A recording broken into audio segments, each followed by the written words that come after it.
தயாரிப்பாளர்கள் சங்கத்தின் சார்பாக இயக்குனர் ஏழு அவர்களின் 25வது வருட சினிமா பயணத்தில் இயக்குனர் ஏழு அவர்களை கௌரவிக்கிறார்கள். தயாரிப்பாளர் திரு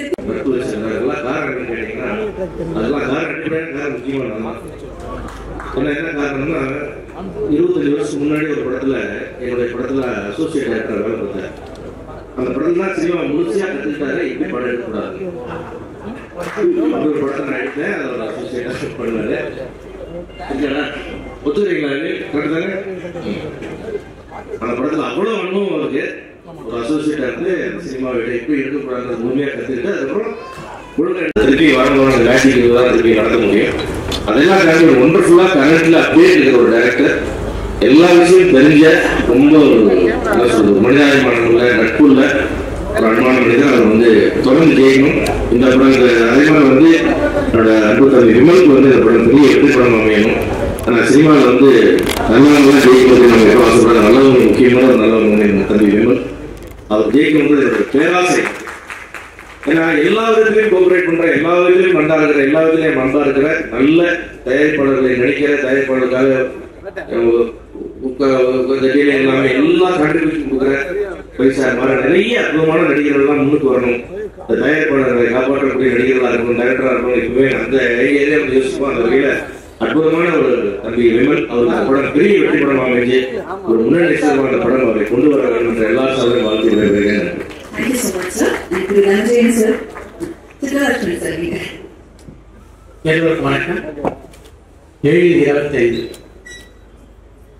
ஏழை பாராட்டுறதுக்கு பல விஷயங்கள் இருக்கு. தமிழ் சினிமாவை பொறுத்த வரைக்கும் முக்கியமான விஷயம் என்னன்னா அவர் வெற்றியாளர். சினிமாவில் வெற்றி ரொம்ப முக்கியம். முதல் படத்திலேயே மிகப்பெரிய வெற்றியை குறித்தார். அதுக்கப்புறம் பார்த்தீங்கன்னா ஜெயம்பேரி குறிப்பிட்ட மாதிரி கூட பணியாற்றிருந்த கலைஞர்களோடு அவ்வளவு ஸ்வீட்டாக பழகக்கூடிய ஒரு தன்மை கொண்டார். இது மாதிரி அவரை பற்றி பாராட்டு சொல்லிட்டே போகலாம். இந்த 25 வருஷத்துல அவர் செய்த சாதனை பல. ஆனா அதை எல்லாத்த விட நான் மிக முக்கியமா நினைக்கிறது என்னன்னா அவருடைய நட்பு. இன்றைக்கு இத்தனை கலைஞர் நீங்க வந்திருக்காங்கன்னா அதுக்கு மிக முக்கியமான காரணம் அவருடைய அந்த நட்பு. அதுதான் சினிமாவில் எதனா சாதிக்கலாம். அந்த நட்பை சாதிக்கிறதுக்கு பாருங்க ரொம்ப ரொம்ப கஷ்டமான விஷயம். இப்ப பெரும்பாலான படங்கள்ல என்ன நடந்துட்டு இருக்கு அப்படின்னு உங்களுக்கு நல்லா தெரியும். படம் முடியும் போதே ஹீரோ டைரக்டர் பெரும்பாலும் பேசிக்கிறது இல்லை. நடுவில் அவங்களுக்கே ஒரு ஆள் தேவைப்படுறாங்க. அது மாதிரி நிலைமையில பல படம் நடந்துட்டு 25 வருடம் கழித்தும் அவரை ஒரு கதாநாயகன் இந்த மேலையில பாராட்ட வராது. அவர் மட்டும் இல்லாம பல கதாநாயகர்கள் படத்தில் நடிச்சவங்க இருக்காங்கன்னா அதுதான் ஏழுடைய சாதனையா நான் பார்க்கிறேன். ஏன்னா சினிமாவில் வெற்றி அப்படின்றது நீங்க ஸ்கில்புறா உழைச்சி கொண்டு வரலாம். ஒரு மனிதன் நல்ல மனுஷனா இருக்கிறது பாருங்க, அதுதான் ரொம்ப கஷ்டம். அதுக்குதான் ரொம்ப மெனக்கடணும். அந்த மெனக்கடல் 7-8 இருக்கிறதா நான் சொல்ல மாட்டேன், இயல்பாகவே அமைஞ்சிருக்கு. அதுக்கு சில மனிதருக்கு அந்த மாதிரி குணம் அமையும். இந்த படத்தை பொறுத்த வரைக்கும் தேசிங்க ராஜா 2 பொறுத்த வரைக்கும் என்னன்னா 2 டைரக்டர் ஒன்னா செஞ்சிருக்காங்க. 7 பொறுத்த வரைக்கும் ப்ரொடியூசர் டைரக்டர் அவங்களுக்கு பிரச்சனையே வைக்க மாட்டார். இன்னொரு பக்கம் விமல் எடுத்தீங்கன்னா டைரக்டர்ஸ் டைரக்டர் அவங்க மோஸ்ட் கோஆபரேட்டிவ் ஆர்டிஸ்ட். இவங்க 2 பேரும் சேர்ந்து இந்த இன்ஃபினிட்டி நிறுவனத்தில் நடிக்கிறது மிகுந்த மகிழ்ச்சி அளிக்கிறது. இந்த தருணத்தில் இந்த படம் மிகப்பெரிய வெற்றி அடைந்து இன்னும் பல 25 7 படம் அப்படின்னு வாழ்த்துகிறேன். நன்றி. அனைவருக்கும் இனிய மாலை வணக்கம். 7/25 ரொம்ப சிறப்பான ஒரு விழாவாக இருக்கு. அதுக்கு மிக முக்கியமான காரணம் ரவி சாருக்கு நன்றி சொல்லணும். ரவி சார் இந்த மாதிரி ஒரு டைரக்டருடைய செலிப்ரேஷன்ல நீங்க பார்ட்டிசிபேட் பார்க்கும்போது உங்களுடைய அந்த ரெஸ்பெக்ட் தெரியுது. அதுதான் ஒரு மிகப்பெரிய சிறப்பாக இந்த விழா மாறி இருக்கு. அதுக்கு நான் உங்களுக்கு நன்றி சொல்லணும். எல்லோரும் அந்த மாதிரி அவர் சாரோட நடிச்ச எழில் சாரோட படங்கள் நடிச்ச எல்லா நடிகர்களும் இன்னும் பெருசா இருக்க விழா. அந்த மாதிரி எல்லோரும் வரணும் தான் ஆசைப்படுறேன். ஏன்னா அவர் பெரிய பெரிய நடிகர்களுக்கு பெரிய வெற்றி படங்களா கொடுத்திருக்காரு. நம்ம விஜய் சாரை தொடங்கி குலால் மனமும், அது பிறகு அஜித் சாருக்கு பூவதாம் வாசம், ரவி சாருக்கு நம்மளுக்கு அவரே சொல்லிட்டாரு தீபாவளி படம், அது பிறகு சிவகார்த்திகேயன் அவர்களுக்கு மனதுத்தி பறவை அப்படின்னு, அப்புறம் விஷ்ணு விஷால் அவர்களுக்கு ஒரு பெரிய வெற்றி. அதுவும் பர்டிகுலரா அந்த கொரோனா பீரியட்ல அவர் கொடுத்த ஒரு அந்த காமெடி படம் நான் ரொம்ப ரசிச்சிருப்பேன். அந்த புஷ்பா கேரக்டர் வச்சு அவர் பண்ண அந்த காமெடி ரொம்ப ரொம்ப வேலை வெள்ளக்காரன் அப்படின்னு நான் ஒரு 8 வருஷமா நல்ல பழக்கம். நான் அவர் கால் பண்ணி புஷ்பான்றது எவ்வளவு பெரிய இட்டு கொடுத்தாரு பாருங்க. அதனால தான் புஷ்பான்னு வெற்றி அடைஞ்சது. புஷ்பா அப்படின்ற ஒரு படம் மாபெரும் வெற்றி இருந்ததுன்னா அதுக்கு ஒரு முக்கிய காரணம் நம்ம வந்து எழில்சாமி சொல்லலாம். அதுக்கு முன்னாடியே அவர் வந்து புஷ்பான்ற கேரக்டர் வந்து ரொம்ப பெருசா வேலை வந்துட்டு வெள்ளைக்கார படத்துல கொடுத்தாரு. அப்படி பல வெற்றிகள், பல முக்கியமான நடிகர்களுக்கு மிகப்பெரிய வெற்றி படங்களா கொடுத்துட்டு வந்த அவருடைய பயணத்தில் பாத்தீங்கன்னா நான் வந்து சொல்வேன், சார் இன்னும் சுறுசுறுப்பா நிறைய படங்கள் பண்ணுங்க சார் சொல்ல மாதிரி. 25 வருடத்துல 13 படம் தான் எழில் சார். பத்தாது, ஸ்பீடு பத்தாது, கொஞ்சம் ஸ்பீடு இருக்கணும். அண்ட் ஏன்னா உங்களுடைய ஸ்பீட் அப்படி ஒரு 40 நாட்கள் முடிக்கலாம். என்கிட்ட ஒரு பிச் பண்ணும்போது ஒரு படம் சொல்லிடுறாரு, சார் 40 நாள் முடிச்சிடலாம் சார் அப்படிங்கிறார். இப்படியெல்லாம் வந்து ஒரு இயக்குனர் பிளான் பண்ணி 40 நாட்களுக்குள்ள ஒரு படம் முடிச்சு கொடுக்குறேன், 45 நாள்ல பட்ஜெட்ல படத்தை முடிச்சு கொடுக்குறேன். இன்ஃபேக்ட் சமீபத்தில் பண்ண ஒரு படம் பார்த்தீங்கன்னா வித்தின் ஒரு 5 crores அந்த படத்தை முடிச்சு கொடுக்குறாரு. அப்படி ஒரு இவ்வளவு பெரிய இயக்குனர் 25 வருட காலம் இந்த சினிமாவில் இருந்துக்கிட்டு ஒரு 5-6 crore நான் வந்து ஒரு நல்ல படத்தை கமர்ஷியலா என்டர்டெய்னிங்கா ஒரு படத்தை உங்களுக்கு கொடுக்குறேன் அப்படின்னு சொல்றதே வந்து மிகப்பெரிய விஷயம். எனக்கு அந்த பட்ஜெட்ல ஒரு பெரிய இயக்குனர் நீங்க படமே பண்ணி முடிக்க முடியாது. அது எழில்சாருக்கு அந்த டெக்னிக் தெரியும். அவ்வளோ பட்ஜெட் கான்சியஸா டைட்டா வித்தின் தி பீரியட், அதாவது லிமிட்டட் டைம்க்குள்ள ஒரு படத்தை முடிச்சு கொடுக்கறதுன்றது அவருடைய மிகப்பெரிய சிறப்பு. அட் சேம் டைம் அழகான என்டர்டெய்னிங்கான படங்கள் தொடர்ந்து ஃபேமிலியா உட்கார்ந்து பார்க்கக்கூடிய படங்களை எழில் சார் தொடர்ந்து கொடுத்துட்டு இருக்காரு. அவர் ஒரு நண்பரா இருக்கிறது ரொம்ப எனக்கு பெருமை. எனக்கு கால் பண்ணி சொன்ன உடனே நான் சொன்னேன், சார் கண்டிப்பா நான் இருப்பேன் சார், உங்க ஃபங்க்ஷன் நான் இருப்பேன், ஏன்னா இது மிகப்பெரிய ஆப்பர்ச்சுனிட்டி எனக்கும் உங்களை பத்தி பேசுறது அப்படின்னு. விமலுக்கு வாழ்த்துக்கள். 2011 நீங்க தேசிய ராஜா அப்படின்னு அவரோட சேர்ந்து ஒரு பெரிய ஈட்டு கொடுத்தீங்க. இப்போ 10 வருடம் கழிச்சு நீங்க 2 பேரும் சேர்ந்து ஒரு சீக்குவல் வரீங்க. உங்களுக்கு இந்த வாழ்த்துக்கள். தயாரிப்பாளர் ரவிச்சந்திரன் சார், உங்களுடைய முயற்சி மிகப்பெரிய வெற்றி அடையணும். அண்ட் எழில் சாருடைய இந்த 25 வருட காலத்துல 13 எழில் வந்து நல்ல பழகுவதற்கு இனிமையானவர். எனக்கு ரொம்ப வருஷமா தெரியும். கிட்டத்தட்ட என் வீட்டு பக்கத்துல தான் இருக்கேன். ஒரு 20-25 வருஷங்களுக்கு மேலே துல்லாத மனம் படம் பார்த்துட்டு நான் ப்ரொஜெக்ஷன் பார்த்து வரும்போது எழில் இல்லை, எடிட்டு தான் இருந்தார். எடிட்டை கூப்பிட்டு சொன்னேன், அந்த படம் விஜய் கேரியர்லேயே மிகப்பெரிய ஹிட் ஆகும் அப்படின்னு சொன்னேன். நானே ஒரு படம் பண்ணியிருக்கேன், இருந்தாலும் சொன்னேன் இந்த படம் மிகப்பெரிய ஹிட் ஆகும் அப்படின்னு சொன்னேன். சொன்ன உடனே அடுத்த நாள் வீட்டுக்கே வந்துட்டார்.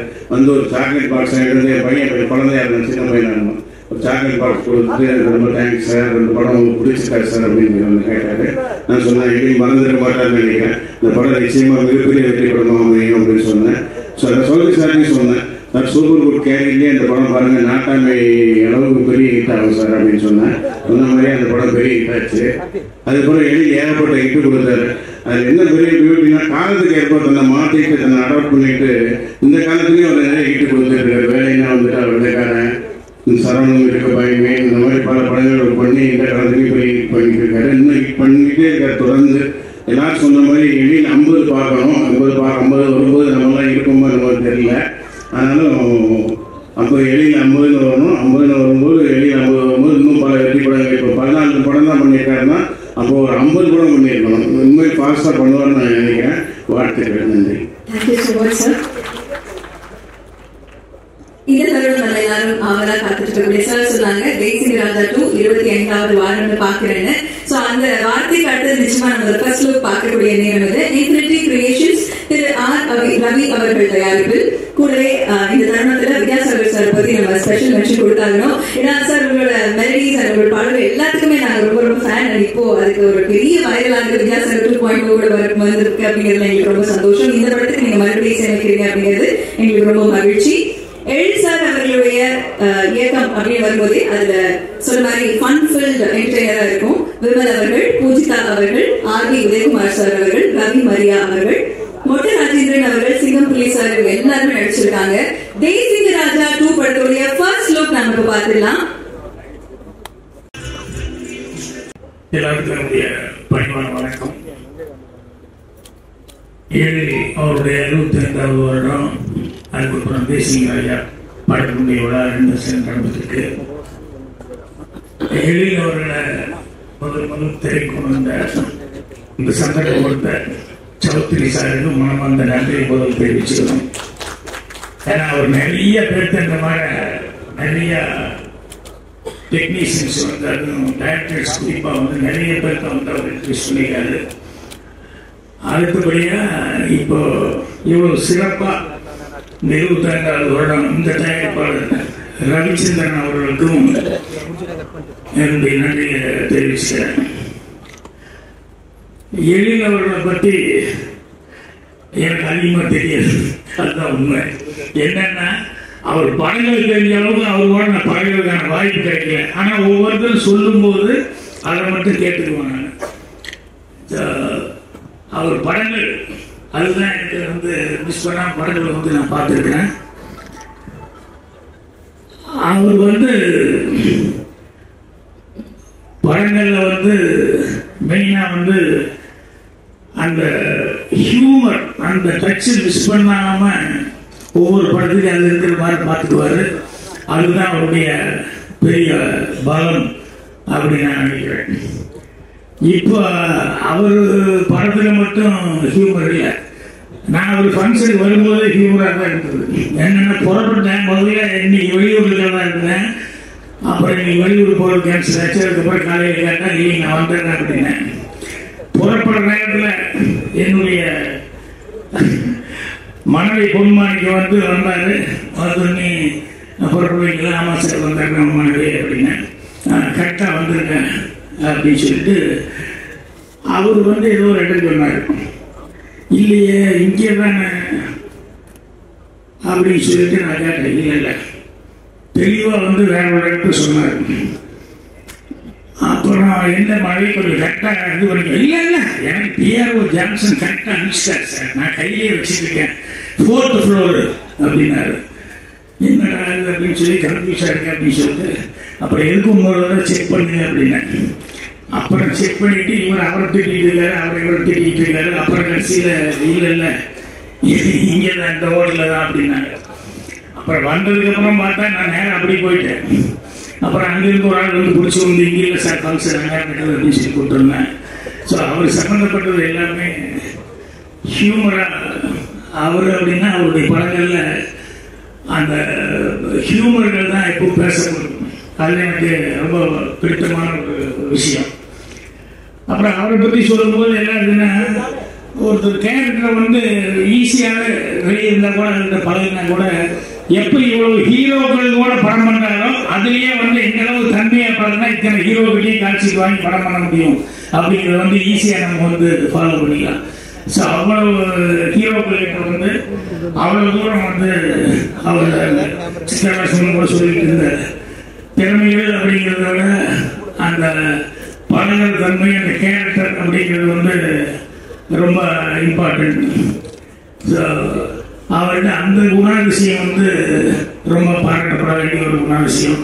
ஸோ வந்து கொஞ்ச நேரம் வரைக்கும் உடனே வந்து வாங்க நாங்கள் இருப்பா கொஞ்சம் எளிய பற்றி என்னென்னலாம் பேசுகிறாங்க கேட்டுக்கிட்டு வரேன் அப்படின்னா இருந்தாலும் சீக்கிரமாக வந்து கூப்பிட்டாங்க.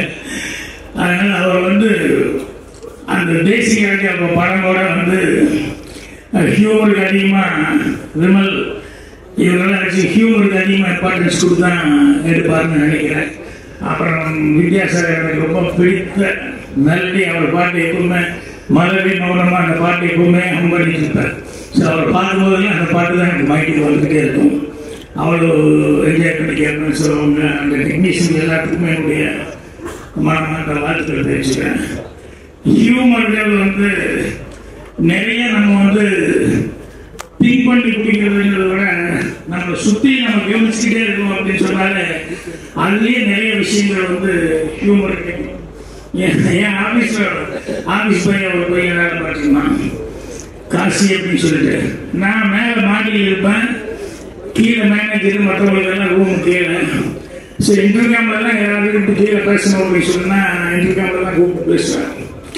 அப்போ ஒரு தடவை மேனேஜர் ரூமுக்கு கீழே வந்து இன்டர்காமுக்கு ஃபோன் அடித்தேன். இந்த காசிங்கிற பையன் வந்து ஆஃபீஸ் பாய் எல்லாத்துக்கும் காஃபி டீ வாங்கி கொடுக்குறது மட்டும்தான் அவர் வேலை வாங்கினா கடைக்கு போயிட்டு வருவோம். இப்போ மேலேருந்து நான் மேனேஜருக்கு ஃபோன் அடித்தேன். இப்போ பார்த்தா இவன் ஃபோன் எடுத்துட்டான், ஹலோ அப்படின்னா. அப்புறம் நான் கேட்டேன், யாருப்பா காசியா பஸ்? ஆமாம் சார். இப்போ உங்களுக்கு என்ன வேலை? இல்லை சார் ஆஃபீஸ் பாய். அது யார் மேனேஜர் ரூம்றாங்க? ஆமாம். அப்புறம் எதுப்பா அந்த ஃபோன் எடுத்தேன் அப்படின்னு. தப்பு தான் சார் அப்படின்னு வச்சுட்டு போயிட்டேன். அவன் எங்கே மாநிலம் எங்கே வந்து தேடி பிடிக்க முடியும்? ஸோ அந்த டைமிங் அவன் சொன்னது வந்து எனக்கு ரொம்ப ஹியூமராக இருந்தது. அது மாதிரி ஹியூமர் நம்ம வந்து வெளியே வந்து சினிமாவில் கூட நிறைய ஹியூமர் சில நேரங்களில் இந்த கிழக்கு ஒன்றை படுறப்போ எல்லாரும் ரிஹர்சல் பார்த்துட்டு இருக்கிறோம். அந்த ராதிகா பூவரசங்கு பாட்டுக்கு அந்த தூது போல் ரயிலே லைன் வரும்போது அந்த லைனை அப்படியே பின்னால் டாக்டர் வந்து ட்ரெயின் இருந்தால் நல்லா இருக்கும் அப்படின்னு சொல்லி மேட்டுப்பாளையம் அந்த ட்ரெயின் வர ரயில்வே ட்ராக் வரமா எல்லாமே அப்போ பர்மிஷன் எல்லாம் கொடுத்தெல்லாம் நிறைய பணம் இருக்கணும். அதோட ட்ரெயின் அப்படி போகும்போது ராதிகா வந்து ஒரு சின்ன மூமெண்ட் கொடுத்து சொல்லி டாக்டர் போகிற மாதிரி எடுத்துக்கலாம் அப்படின்னு சொல்லிட்டு 4:30 மணிக்கு நம்ம ட்ரெயின் வரும்னு சொல்லிட்டு 2:30 மணிக்கு சாப்பிட்டு 2:30 மணிக்கு 3 மணி இருந்து பாவம் அந்த பொண்ணு புதுசு அந்த நேரத்தில் ராதிகா புதுசுங்கிறதுனால கொஞ்ச நேரம் கேப்ல ஒரு ரிஹர்சல் அப்படிமா உடனே நாகரை போடுவாங்க, ரிஹர்சல் பார்ப்பாங்க. ரயிலே டான்ஸ் ஆகிட்டே இருக்கும். ஒரு 5 நிமிஷம் 10 நிமிஷம் ட்ரெயின் வர வரைக்கும் பண்ணிக்கிட்டே இருந்தாங்க. மிஸ்டேக் பண்ணிக்கூடாது, கரெக்டாக ட்ரெயின் ஒரு தடவை மிஸ் பண்ணிட்டோம்னா அப்புறம் நாளைக்கு தான் கஷ்டம், அது இது நல்லா சொல்லி சொல்லி சொல்லி சொல்லி திருப்பி டான்ஸ் ஆட வச்சுட்டே இருந்தோம். அதுக்கப்புறமா வந்து ட்ரெயின் வரும்போது ரெடி மிஸ் பண்ணிடாத அப்படின்னு சொல்லி சொன்னான். ட்ரெயின் பக்கத்தில் வரும்போது நாகரை ஆன் பண்ணாங்க. அது கீழே ட்ரெயின் வந்ததுல இந்த நாகரா சத்தமே கேட்கல. ராணி அப்படியே நின்றுட்டு இருக்கு. டைரக்டர் முடிக்கிறார். நாங்கள் என்ன எல்லாருக்குமே தெரியும், அது வந்து அந்த ட்ரெயின் சத்தத்துல யாருக்குமே எதுவுமே கேட்கல. எவ்வளவு முடிச்சிருக்கு டைரக்டர் நாங்கள் எல்லாம் அப்படிதான் ரிலீஸ் பண்றோம். இந்த ட்ரெயின் வந்தா இவ்வளவு பக்கத்தில் வரும்போது எவ்வளவு சத்தம் இருக்கு கொஞ்சம் கூட யோசிக்காம அதுக்கப்புறம் எல்லாரும் சைலண்டா அப்படியே பார்க்குறோம். எல்லாருக்குமே சிரிப்பு வந்துருச்சு. என்னன்னா இன்னைக்கு அவ்வளவுதான், ஒன்றும் பண்ண முடியாது. அப்புறம் அடுத்த நாள் வந்து எங்கேயோ தூரம் ஒரு இடத்துல வச்சுக்கிட்டு அந்த ட்ரெயின் எங்கேயோ லாங் ஷாட்டில் வர்ற மாதிரி கம்போஸ் பண்ணி இருக்கிற மாதிரி. ஸோ அது மாதிரி ஹியூமர்கள் வந்து நம்ம நிறைய விஷயங்கள் நம்மளை சுற்றி நம்ம கவனிச்சுட்டே இருந்தாலே நமக்கு நிறைய ஹியூமர்கள் கிடைக்கும். ஸோ எலி படங்களில் வந்து நிறைய அந்த இவருடைய அந்த ஹியூமர் நினைச்சு ரசிக்கிற அளவுக்கு எப்போ பார்த்தாலும் சிரிக்கிற அளவுக்கு நம்ம கவர்மெண்ட் செஞ்சது அந்த வாழைப்பழ காமெடி மாதிரி அது எப்போ பார்த்தாலும் பார்த்து எப்போ பார்த்தாலும் திருப்பி ரசிக்கிற அளவுக்கு இருக்கும். ஸோ அந்த ஹியூமர் வந்து இன்னும் அவர் வந்து 50 வருஷம் 75 வருஷம் ஆனாலும் அவர் எனக்கு பேர் கிடைக்கிற அளவுக்கு கண்டிப்பாக அவர் படங்களை பண்ணுவார் அப்படின்னு சொல்லிட்டு அவர் அதிகமாக படம் கூட அவர் வந்து எல்லாத்துக்கும் நல்லா பழகிறார் அப்படின்னு சொல்லி கேள்விப்படும்போது அதே அவர் மேலே எனக்கு ஒரு மரியாதை. அதனால் அவருக்கு என்னுடைய மனமார்ந்த வாழ்த்துக்கள் தெரிவிச்சுக்கிறேன். அதே மாதிரி தேசிய ராஜா 2 அந்த டெக்னீஷியன் அந்த ப்ரொடியூசர் எல்லாத்துக்குமே பாக்கியராஜ் சார் யார்கிட்டயோ ஏன்னா எங்கன்னு கேட்டு தெளிவாக கேட்டுதான் சொன்னாரு. முதல்ல அவன் தெளிவாக இருக்கான்னு பார்த்துருக்கணும். அது மாதிரிதான் எல்லாருக்கும் நடக்கும். எனக்கும் நடந்திருக்கு. அவரால் இந்த கோடம் பார்க்கறதுக்குள்ளே எனக்கு அப்படியே ஆப்போசிட் சைடில் சொல்லிட்டாங்க. ஸோ அதெல்லாம் நிஜமாவே லைஃப்ல நடக்கிற விஷயங்களே நிறைய ஹியூமர் கலந்துருக்கும். அவர் எதுக்காக சொன்னார்னா எழில் வந்து ஹியூமர் சைடு போனது தான். ஆக்சுவலா அவர் பிகினிங் ஸ்டேஜ்லாம் வந்து கொஞ்சம் ஃபேமிலி சென்டிமெண்ட் அப்புறம் லவ் சென்டிமெண்ட்ஸ் அதெல்லாம் தான் ரொம்ப கான்சன்ட்ரேட் பண்ணிட்டு இருந்தாரு. ஆனால் அவர் ஹியூமர் சைடு போகும்போது அது வந்து அது வரவேற்பு ஜாஸ்தி. அது என்றைக்குமே நிலைச்சு நிற்கும். ஹியூமர் வந்து எப்பவுமே சினிமாவுக்குன்னு வரும்போது ஒரு என்டர்டெயின்மெண்ட் மீடியாவுக்குள்ள வரும்போது மக்கள் வந்து மனசார சிரிச்சுட்டு அது பண்ணுறதுல அது எப்பவுமே தனி அல்லாத ஒரு இன்பம் இருக்கும். ஸோ அந்த மாதிரி படங்கள் கொடுக்கும்போது ஒரு மினிமம் கேரண்டி இருக்கும். அதை எப்போ கையாள ஆரம்பிச்சாரோ அதுல இருந்து அவருக்கு தோல்வி இருக்காது. தோல்வி இருந்ததுல இது வேலை இருக்காது. எழில் நான் படித்த பள்ளிக்கூடம், நான் குடியிருந்த கோவில் அப்படின்னு சொல்லலாம். சூப்பர் குட் ஃபிலிம்ஸ் அங்கிருந்து தான் அவர் வந்தாரு. ஸோ நாங்கள் அப்போ அங்கே சந்திச்சது கிடையாது. எங்களுக்கு அப்புறமா ரொம்ப வருஷம் கழிச்சு தான் அவர் உள்ள இருந்து வந்தார். ஆனால் நேற்று சௌத்ரி சார் பார்க்கும்போது அவர் இப்போ ஒரு மலையாளத்தில் ஒரு படம் பண்ணிட்டு இருக்காரு, தெலுங்குல ஒரு படம் பண்ணிட்டு இருக்காரு. அதுவும் ஒரு நியூ ஃபேஸ் டைரக்டர் தான். இது எத்தனை டைரக்டர் சார் அதெல்லாம் யாரையா கணக்கு வச்சிருக்குது கேட்டது அவருக்கே தெரியல. ஸோ அப்படி new face directors, new face technicians, நிறைய ஆர்டிஸ்ட் இதெல்லாம் இன்ட்ரோடியூஸ் பண்ண அவருக்கே கணக்கு தெரியல. அவர் இப்போ 98 படம் முடிஞ்சிச்சு. 100வது படம் மிகப்பெரிய படமா அவர் படம் வரணும். அதுக்கு அவரே வெயிட் பண்ணிட்டு இருக்காரு. ஸோ அந்த ஸ்கூல்ல இருந்து வந்த எழிலுக்கு வாழ்த்துக்கள் சொல்றதுக்காக தான் நான் இங்கே வந்தேன். இந்த சேம் டைம் தேசிக ராஜா ஆடியோ லான்ச் ஃபர்ஸ்ட் அந்த மியூசிக் டைரக்டர் வித்யாசாகர் சார் கூட நானும் பணிபுரிஞ்சிருக்கேன். ஞானசன் அந்த அந்த படமும் எழிலும் நல்ல மிகப்பெரிய வெற்றி அடையணும். எழில் வந்து 25 வருஷம் அப்படிங்கிறது வந்து நமக்கு சொன்ன மாதிரி படைப்பாளிகளுக்கு வந்து வயசு கிடையாது. அவர் என்றும் 25 வயசாக இருக்கட்டும். 25 வயசா மைண்ட்ல இருந்தால் தான் கதைகளும் வரும், ஹியூமரும் வரும், காட்சிகளும் வரும். அப்படி இயக்கக்கூடிய ஒரு திறமைசாலியான ஒரு இயக்குனர். எனக்கு வாழ்த்த வயது இருக்கு, அதனால வாழ்க்கை பல்லாண்டு இன்னும் நிறைய படங்கள் பண்ணணும். ஏன்னா 50 படம் பண்ணும்போது இன்னும் கொஞ்சம் கம்மியாயிடும். அதை பற்றி எல்லாம் கவலைப்பட வேண்டாம். நான் நேற்று கூட லால்சன் நான் பாடி வச்சுட்டு போயிருந்தேன். ஆனால் அதை பற்றி எல்லாம் கவலைப்பட்டாங்க. இன்னைக்கு சூப்பர் ஸ்டாராக தான் இருக்கேன். ஸோ அதுக்கு சம்மந்தம் இல்லை. அதனால இது அடிக்கடி தரவாதீங்க. ஸோ வயசு ஆனாலும் என்றைக்குமே வந்து சினிமாக்காரங்களுக்கு அது ஒரு இளமை இது கொடுக்கும். காரணம் வந்து இந்த நம்மளுடைய கற்பனைகள், அந்த மாதிரி கற்பனைக்கு வயசே கிடையாது. ஏன்னா நம்ம சின்ன வயசுல பார்த்த அனுபவங்களை இன்னைக்கு பண்ணும்போது நம்மளும் அந்த சின்ன வயசுக்கு போனாதான் அந்த படம் பண்ண முடியும். ஸோ அதனால அந்த வயசு வந்து என்றைக்குமே ஒரு காரணமா இருக்காது. என்னைக்கும் இளமையான படங்களை எடுத்துட்டு இருக்கலாம். இளமையான படங்கள் தான் இன்னைக்கு நல்லா ஓடுது. இன்னைக்கு தியேட்டர்லயே வந்து ஜனங்கள் பார்க்கணும்னா யூத் தான் வந்து பார்க்குறாங்க. ஸோ அதனால இளமையான படங்களை நிறைய எடுக்கணும். வாழ்த்துக்கள் எழில். என்னையும் அழைத்து இந்த விழாமேடையை நிற்க வைத்ததற்கு நன்றி. வணக்கம். Thank you sir, thank you so much. இளைஞர்கள் அவர்களுடைய 25வது வருட சினிமா பயணத்தை தொடர்ந்து நம்ம நிறைய விஷயங்கள், நிறைய இயக்குநர்கள் பேசிட்டு. எல்லாருக்கும் வணக்கம். எழில் சாரோட துலாகம் துள்ளும் படம் சேர்க்க 25 வருஷம். அவர் வந்து சொன்னார் 25 வருஷம்ட்டு ஷாக்காயிடுச்சு. இவ்வளோ சீக்கிரம் வருஷம் ஓடி போயிடுச்சு. அவங்க ஏற்கனவே பார்த்து திருப்ப வச்சு ரொம்ப சீக்கிரம் வந்துடுமோ அப்படின்ட்டு பயமாக இருக்கு. வருஷத்துக்கு வந்து இவ்வளோ சீக்கிரம் 20 வருஷம் வந்து வயசானவங்க காட்டிக்கணும்ல. நான் எழில் சார் பொறுத்த வரைக்கும் என்னைக்கும் இளமையான நல்லது. அப்போ எப்படி பார்த்தோமோ அதே மாதிரி இளமையோடு இருக்காரு. துல்லாரம் துள்ளும் படம் பேசும்போது அப்போ நான் உதவி இருக்கும்போது தெரியும் பொருளாதாரத்தை அவர் கஷ்டப்படுவோம்ட்டு.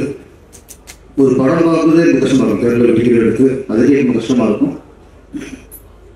அப்படி கஷ்டப்பட்டு ஒரு படத்தை ஒரு நாள் பார்க்குறதே பெரிய கஷ்டமாக இருக்கும். ஆனால் துல்லாரம் துள்ளும் தான் அந்த கஷ்டத்துலேயே நான் 2 தடவை பார்த்தேன். அவ்வளோ ஒரு screen sentiment, songs, last climax, ஒரு படத்துக்கு எப்படி திரைக்கதை கேட்கணுன்றதுக்கு ஒரு உதாரண படம் தான் துல்லாரம் துள்ளும். தீபாவளி படம் எல்லாம் பார்த்தோம். எப்படி டக்குன்னு காமெடிக்கு மாறினது ஷாக்காய். ஒரு சீரியஸாக ஒரு சென்டிமெண்ட்டாக பண்ண ஒரு இயக்குனர் டோட்டல் அப்படியே ஃபுல் காமெடி. சில காமெடி எடுப்பாங்க, நம்ம சிரிப்பு வராது. ஆனால் இவர் படம் தான் காமெடி எல்லா சீனும் சிரிக்காமல் இருக்கும். அது இந்த வேலை வந்துட்ட வெள்ளக்கார படத்துலாம் காலையில் 6 மணி கோழி கொக்கோன்னு கூவிச்சு. அதை கேட்டாலே போதும். அந்த சீனை பார்த்தாலே நமக்கு எவ்வளவு நமக்குள்ள ஒரு துக்கம் துயரம் இருந்தாலும் சீனை பார்த்தாலே டோட்டலாக ஓடிப்போம். எனக்கு இயக்குநரில் காமெடி படம் பண்ணி மக்களை சிரிக்க வைக்கிறது மிகப்பெரிய கலை. அதை மிகப்பெரிய திறமை வேணும். அனுபவிச்சிடலாம். நம்ம திருவிழா நம்ம பயன்படுத்திடலாம். ஆனால் மக்களை சிரிக்க வைக்கிறதுக்கு அதுதான் பெரிய விஷயம். அதில் எழில் சார் வந்து அதில் இந்த காமெடி கிங்னே சொல்லுவாங்க. அது போயிட்டு இருக்காரு. அவருடைய வாழ்த்துக்கள். இன்னொன்று கேஎஸ் ரஹ்மான் சொன்னார், சூப்பர் குட். எனக்கு தான் தாய் வீடு அங்கேருந்து தான் நாங்கள் திருப்பாச்சி, அங்கேருந்து நாங்கள் படம் பண்ணது. அதே தாய் வீட்டில் தான் எலி சார் வந்துட்டார். அதனால் ஏதோ ஒரு வகையில் அவ்வளோ டாப் ஆகிட்டு வந்து இருக்கேன். அது மாதிரி இயக்குனர் சங்கத்துலையும் சரி, எனக்கு கூட அவரும் பொருளாளராக இருந்தார். என்ன ஒரு நம்பிக்கை நம்ம கேட்கும் போச்சுல, முன்னாள் பொருளாளர் இன்னைக்கு பிஸியாக இருக்காரு, அதே மாதிரி நாளைக்கு இன்னும் பிஸியாக இருக்கிற ஒரு நம்பிக்கையை அதை இந்த மேலே கொடுத்துருக்கு. எலி சார் தொடர்ந்து இந்த மாதிரி வெற்றி படம் கொடுத்து மக்களை அறிவிக்கணும். அடுத்து துள்ளாமத்துள்ளும் ரிலீஸ் ஆகி 50வது வருடத்துலையும் அவர் இந்த மாதிரி பிஸியாக இருக்கணும். பார்த்து நன்றி.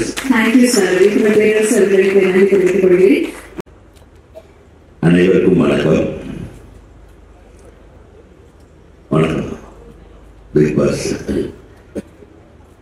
எழில் அப்படின்றது ரொம்ப எளிதான ஒரு பேர். எழில்னாவே அழகுன்னு அர்த்தம், இளமைன்னு அர்த்தம், புதுமைன்னு அர்த்தம். ஸோ அந்த புதுமையை நம்ம தேடி தேடி ஒவ்வொருத்தரும் பார்த்து பார்த்து பேச வேண்டியது. தயவு பண்ணி ஒருத்தர் மேடைக்கு வாங்க சார், வாங்க எழில், நீங்கள் வந்தால் தான் அடுத்து நான் பேசுவேன். ஒன்றும் பண்ணாதீங்க. ஷூட்டிங்கில் எப்படி தாங்க, இவர் எங்கே இருக்காருன்னே தெரியாது. நம்ம பாட்டு மாங்கு மாங்கு நடிக்க சார், எல்லாம் கரெக்டாக இருக்குன்னு வாய்ஸ் மட்டும் வரும். சும்மா நடிங்க அப்படின்பாரு. எதை நடிச்சாலும் ஏற்றுக்கிற ஒரே இயக்குனர் என்னையே நடிகை நடிச்சிருக்காருன்னா பாருங்க, ஒரு காமெடியால. அதான் அவருடைய காமெடி சென்ஸ். நான் தெரியாதனமா ஏழை படத்தில் நடிக்கணும்னு நான் கேட்டேன், என் வச்சு செஞ்சுட்டேன். வாழ்க்கையில மறக்க மாட்டேன் தம்பி. ஐயோ மாத்தி மாத்தி. எழில் வந்து ஆரம்ப காலம் ரொம்ப பிரமாதமாக ரவிக்குமார் சார் சொன்ன மாதிரி இவங்கெல்லாம் ஒரு வயிற்று பிள்ளைகள், ஒரு தாய் பிள்ளைகள் மாதிரி. இவங்களுக்கெல்லாம் தாய் வந்து நம்ம சௌத்ரி சார் தான். அந்த சௌத்ரி சாருக்கு தான் நம்ம முதல் நன்றியை தெரிவிக்கிறோம். ஏன்னா ஒரு மிக அற்புதமான இயக்குநர்களை இந்த தமிழ் திரைக்கு தந்தவர் அவரு. நம்ம Vikraman sir, KS Ravikumar sir, அடுத்தது எழில் சார், இன்னும் நிறைய. அந்த பட்டியலில் அவர் சொன்னார், எத்தனை அவராலேயே கணக்கு தெரியாது போய் அப்படின்றாரு. அப்போ புதுசா வர்ற இயக்குநர்களுக்கு ஒரு வாழ்க்கையை கொடுக்குற ஒரு தயாரிப்பாளரை நம்ம எப்பவுமே வந்து மறக்கக்கூடாது. இன்னைக்கு வரையில் அவர் வந்து ஒரு தகப்பன் ஸ்தானத்தில் தான் வச்சிருக்கேன்னு அப்படின்னு என்கிட்ட சொல்லுவார். அதுக்கு ஒரு பெரிய ஹேட்ஸ் ஆஃப் டு. அதனால தான் 25 ஆண்டுகள் சினிமாவில் வந்து நாங்கள் கூட தான் சொல்லிக்கலாம். ஆனால் 25 வருஷம் டைரக்ட் பண்ணிட்டு இருக்காரு பாருங்க, அது ஒரு பெரிய விஷயம் இல்லையா? கை தட்டிட்டே இருக்கணும், தன்மையாக இருக்கும். இந்த கைத்தட்டில் தான் எங்களுக்கு இன்னொரு 25 வயசு சுமக்க போகுது. அதனால அந்த கைகளை தான் சுமக்கணும். அந்த கைகளை தட்டிட்டே இருங்க. அது மட்டும் இல்லை, இவர்கிட்ட ரொம்ப எளிமையோட புதல்வனா இருக்காரு. எழில்னு பேர் வச்சாலும் இவ்வளவு எளிமையா இருக்கக்கூடாது. ரொம்ப சாதாரணமா நம்ம பயங்கர ரியாக்ஷன் கொடுத்து பேசிட்டு இருப்போம். இவரு பாருங்க, நான் சொன்னது கரெக்டா தப்பா? இதுக்கு மேல எழில் பேசினாங்க பார்த்ததே. எழிலா இருக்க வேண்டியதானே, இவ்வளவு எளிமையா இருக்கக்கூடாது. அவருக்குள்ளேயே பேசிக்கிறாரு. அப்புறம் நம்ம தம்பி ரவி மாதிரி அடிக்கடி சொல்லுவானே, நான் நடிக்க ஆரம்பிச்சேன்னா அது எங்க போகுதோ என் போக்கில் விட்டுட்டு போய் உட்காந்துருவாங்க. முடிஞ்ச கடைசி முடிஞ்சுதா அப்படின்னு அவன் நல்லா தான் பண்ணியிருப்பான். அந்த ஒரு நம்பிக்கை நடிகர்கள் மேல வைக்கிற ஒரு இயக்குனர் ஜெயிச்சுட்டே. ரவி மரியா சொல்லிதான் உங்களுக்கு நமக்கு ஜாஸ்தியா இருக்கும். ரவி மரியாக்கு அடுத்து நான் நேரத்தை பிடிக்கணுங்கிறதுக்காக நான் நடிகை வரேன். அவன் விடவே மாட்டான். நான் என்ன ஒரு நானும் இங்க எங்கே காமெடியா பேசலாமே. இவருடைய முதல் படம், அதாவது துள்ளாத மனம் துள்ளும், வந்து அவ்வளவு ஒரு பொயட்டிக்கான ஒரு படம். அது பெரிய காமெடியே கிடையாது. படத்துல காமெடி இருக்கா? கொஞ்சம் இருக்கும். பட் அந்த கதை அவ்வளவு அழகான இந்த சிம்ரனையும் விஜய் வச்சு ஒரு ரொம்ப ஆச்சரியப்பட்ட படம். அந்த எழில் என் கண்ணிலே நிற்கிறார். அதுக்கு அடுத்தது அஜித் சார் படம் சொல்லலாம். அதில் பாடல் நம்ம இசையமைப்பாளர் எங்க அவர் வித்யாசாகர் இருக்காரு போயிட்டார்.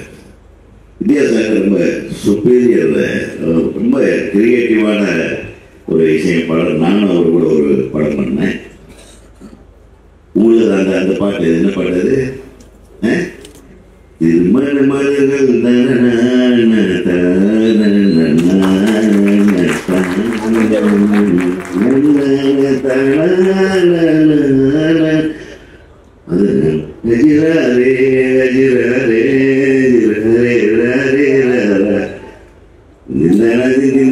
எத்தனை பாட்டு பாருங்க, அந்த வரிசையில் தான் வரும். ஸோ அந்த பாட்டு கேட்ட உடனே என் மனசுல ஆழமா போச்சு. அதை பார்த்தா ஹிந்திலேயே அந்த டியூன் அடிச்சிட்டாங்க, திருப்பி தமிழ்லேயே வேற ஒரு மியூசிக் டைரக்டர் வேற மாதிரி மிகப்பெரிய இசையமைப்பாளர். அவர் வந்து தேசிங்க ராஜா 2ல என் படத்துல மியூசிக் பண்றது, என்னுடைய சுபாஷ் படத்துல பண்ணாரு, பிரமாதமா பண்ணாரு, எல்லா பாட்டும் அருமையா பண்ணாரு. அதுக்கு அடுத்தது உங்களுக்கு தோளோடு தோல் சேர்ந்து பயணிக்கிற உங்கள் படத்துடைய அனைத்து ஹீரோக்களுக்கும் நடிகர் நடிகைகளுக்கும் நான் வந்து என் மனதாக நன்றியை தெரிவிச்சுக்கிறேன். ஏன்னா ஒரு இயக்குனரோட நன்றி உணர்வோடு பயணிக்கிற நடிகர்கள் ரொம்ப குறைவுங்க. உலகத்திலேயே நன்றி உணர்வை வெளிப்படுத்தக்கூடியவர்களாக இருந்தால் தமிழ் திரையுலகம் இன்னும் மேம்படும் என்பது என்னுடைய கருத்து. இது 25 ஆண்டுகள் அல்ல, இது வந்து ஒரு வெறும் வருஷம் தான். இவருடைய கிரியேட்டிவிட்டியோ என்னுடைய கிரியேட்டிவிட்டியோ அல்லது ஆர்கே செல்வமணியோட கிரியேட்டிவிட்டியோ பேரரசோட கிரியேட்டிவிட்டியோ என்னைக்குமே எங்குதான். நாங்க எங்குதான் பாருங்க, எப்படி எங்களுக்கு எப்படி கேட்டு இருக்க பாருங்க. யாரு சொன்னது எங்களுக்கு வயசாச்சு? நீங்க இல்ல, உங்களுக்கு சொல்றாங்கன்னு எனக்கு கொஞ்சம் டென்ஷன் ஆயிடுச்சு. இன்னும் 50 வருஷம் சொல்லுங்க, இன்னும் 100 வருஷம் சொல்லுங்க தாராளமா. என்ன கேட்டு போயிடுச்சு? பண்ணுவோம், பண்ண வைப்போம், உங்க படங்களை பார்ப்போம், ரசிப்போம். ஏதோ ஒரு இடத்துல அங்க உங்க கூட இருந்து நான் டென்ஷனாவது பண்ணிட்டு இருப்பேன், நடிச்சாவது டென்ஷன் பண்ணுவேன், அல்லது கூட இருந்தாவது டென்ஷன் பண்ணுவேன். நான் மிகவும் நேசிக்கிற அன்பின் பிறப்பிடம், அன்பின் இருப்பிடம், அன்பின் உரையிடம், எல்லா இடமும் என் அன்பு தம்பிக்கு சொந்தம். 25 இன்னும் 100 ஆண்டுகள் இருக்கு. விமல் சார் பற்றி சொல்ல மாட்டேன். விமல் என்ன எப்படி நல்லா போய் நாட்டம் இருக்கீங்க, ரொம்ப சந்தோஷம், ரொம்ப சந்தோஷமா இருக்கு குடும்பத்தோட இருக்கீங்க. ஆனா ஜாலியான நடிகர். ரொம்ப நான் ஒரு கூட ஏற்கனவே ஒரு படத்துல மாமனார் கேரக்டர்ல நடிச்சேன். உண்மையிலவே என் மாமனார் மாதிரி ரொம்ப மரியாதையா வச்சிருந்தார். என்ன ஹீரோயின் அழகா இருப்பாங்க என் மகன். நான் ரொம்ப நேசிக்கக்கூடிய கதாபாத்திரம். அவர் எங்க இருந்தாலும் வந்து போன் அடிச்ச உடனே எடுப்பாரு. எனக்கு அவருடைய படத்தை பார்த்து மிக வியந்து போன அவருடைய ஆக்டிங் வந்து என்ன படம்? வாகை சுடவா, வாகை வா. Great artist. நீங்க தொடர்ந்து உங்க டைரக்டர் கூட உங்களை வேற லெவல் கொண்டு போயிடுவார். Wish you all the best. Thank you, sir.